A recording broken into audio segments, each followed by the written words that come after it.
Have you ever noticed how your mind feels like it's already running a marathon before your feet even hit the floor? Marcus Aurelius, the most powerful man in the ancient world, struggled with the exact same morning chaos we face today, fighting to get out of his warm, comfortable bed. But he discovered 7 specific practices that transformed his mornings from overwhelming mental noise into purposeful action. Practices he wrote about in the early hours while stationed in military camps far from Rome. 5 years ago, I was avoiding yet another difficult conversation with someone I cared about, and I realized I'd been living like I had forever. Marcus Aurelius practiced what Stoics call memento mori, remembering death to appreciate life. He wrote, "You could leave life right now. Let that determine what you do and say and think." This wasn't morbid thinking for the most powerful man in the ancient world.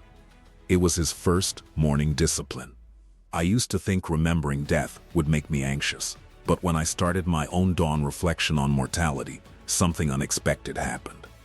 Unlike morbid rumination, which loops on dread, the Stoic practice uses mortality to ask one question every day. Given that this is finite, what would I not waste? Suddenly, that conversation I'd been postponing felt urgent. The grudge I'd been holding felt absurd. The work I'd been procrastinating felt essential. Marcus would tell himself each morning, "The people I deal with today will be meddling, ungrateful, arrogant, dishonest, jealous, and surly." Every morning, before leading the Roman Empire, he prepared his mind for battle. This was his second practice, preparing for difficult people, not with weapons, but with philosophy. When I tried this myself, I discovered I'd been approaching challenging relationships like a victim, hoping people would just be different. But Marcus knew something I didn't. He wrote, "I have seen the beauty of good and the ugliness of evil, and have recognized that the wrongdoer has a nature related to my own, not of the same blood or birth, but the same mind, and possessing a share of the divine. And so none of them can hurt me." He wasn't being naive, he was being strategic. When you start your day expecting difficulty from others, you're not inviting it, you're immunizing yourself against it. That coworker who always criticizes, expected. The family member who pushes your buttons, anticipated. This wasn't pessimism, it was preparation. And in that preparation, I found something that had eluded me for years: unshakable inner peace, even in the storm of human chaos. When I started practicing what Stoics call premeditatio malorum, negative visualization, I expected dread. Instead, something profound happened. Marcus Aurelius would spend time each morning imagining losing everything he valued most: his empire, his family, his health. Not to torture himself, but to prepare his mind for reality's fundamental uncertainty. The practice works by training your mind on realistic loss scenarios, desensitizing you to fear, while simultaneously triggering gratitude. When I first tried this, sitting in my kitchen at dawn, I pictured losing my job, my home, the people I loved. The exercise felt uncomfortable, almost wrong. But then, something shifted. I wasn't becoming pessimistic, I was becoming grateful. When you visualize losing something important, a friend, your health, or financial stability, you begin to value those things more deeply. You stop taking them for granted. That morning coffee I barely noticed, suddenly precious. The text from my partner, a gift. The simple fact that I could walk to work, extraordinary. Marcus understood something modern psychology now confirms. Humans quickly adapt to favorable circumstances and become blind to our abundance. But negative visualization acts like a reset button, forcing us to see our ordinary lives as the miracles they actually are. His fourth practice amplified this gratitude into something even more powerful. The man who controlled vast wealth and power spent significant time each morning focusing on gratitude, but not generic thankfulness. Marcus expressed appreciation for specific virtues in the people around him. He'd write about observing his father's mildness of temper and unchangeable resolution in the things which he had determined after due deliberation. He wasn't just grateful his father existed, He was grateful for the specific character traits his father embodied.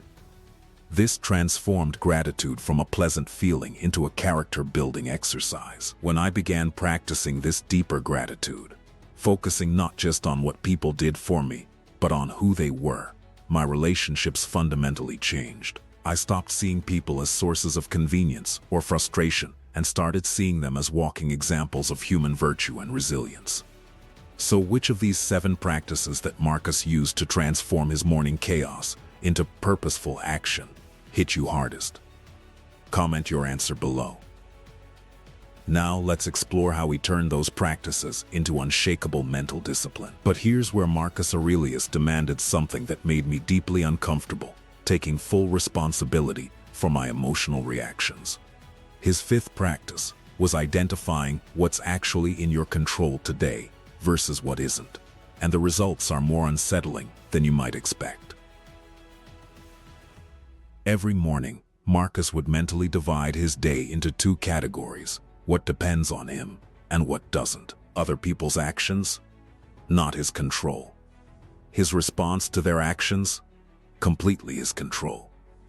The weather during a military campaign, beyond his influence. His attitude toward the weather, entirely up to him. This sounds simple until you try it. When I first attempted this practice, I discovered how much mental energy I was wasting on things completely outside my influence. I was stressed about my boss's mood, angry about traffic, frustrated by other people's political opinions. Marcus would have seen this clearly. I was trying to control the uncontrollable while neglecting what I could actually influence: my own thoughts, choices, and responses.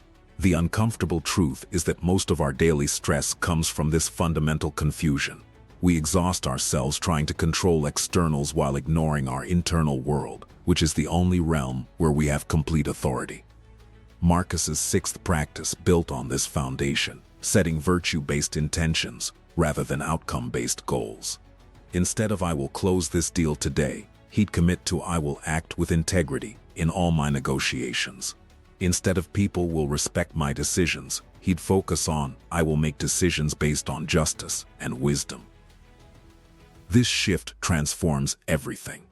When your morning intention is virtue-based, you literally cannot fail, because virtue depends entirely on your choices, not on external circumstances or other people's reactions.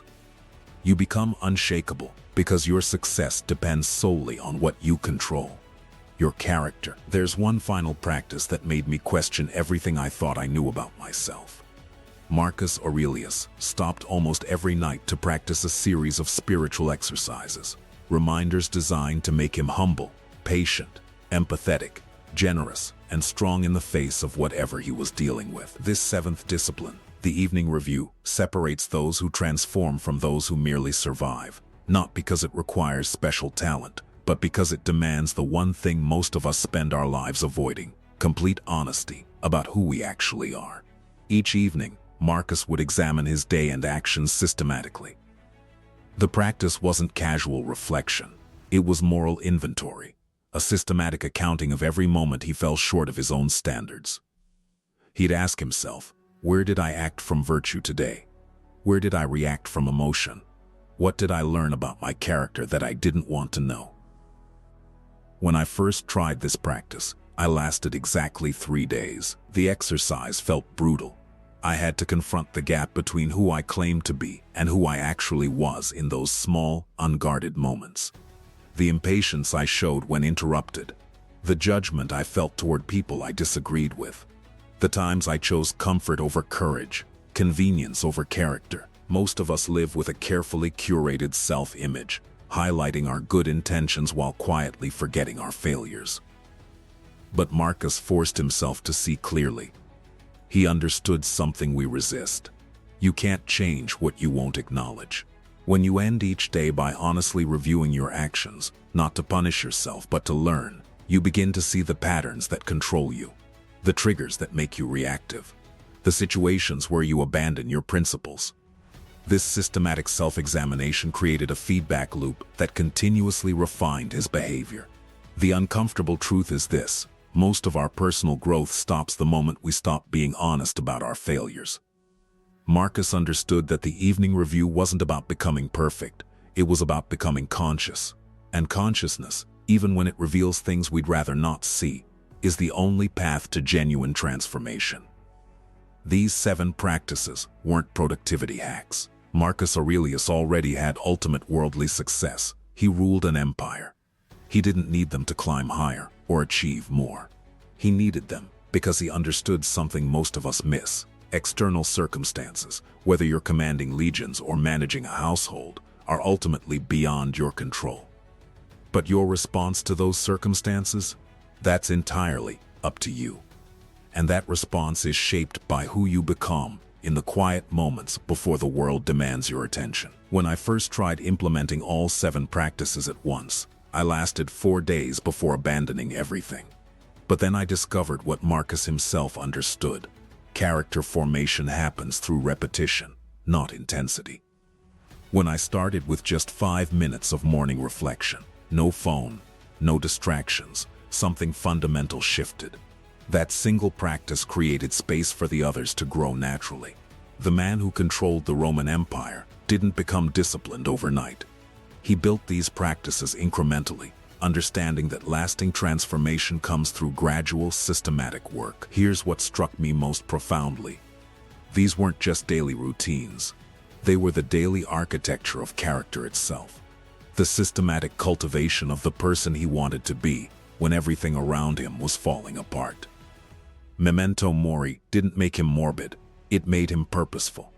Preparing for difficult people didn't make him cynical, it made him resilient. Negative visualization didn't make him anxious, it made him grateful. Each practice, layered on the others, forged something unshakable. The most powerful man in the ancient world needed these disciplines not despite his power, but because of it. And that's the aha moment. If the Emperor of Rome required daily character work to navigate plague, war, and the weight of absolute authority, what does that tell us about what we need to navigate our own overwhelm? These practices aren't luxuries for the already enlightened. They're essential tools for anyone trying to stay sane, purposeful, and human in a world that constantly pulls us away from who we want to be. Start with one practice that resonates most deeply, perhaps 5 minutes of morning reflection or the evening review. Build that single habit until it feels natural, then gradually layer in the others. Marcus understood that transformation isn't about perfection, it's about consistent progress. Choose your first practice today, commit to it for just 1 week, and notice how that small shift creates space for everything else to follow. Which practice will you begin with? Subscribe for more ancient wisdom that transforms modern chaos, and watch this next video on Stoic evening practices.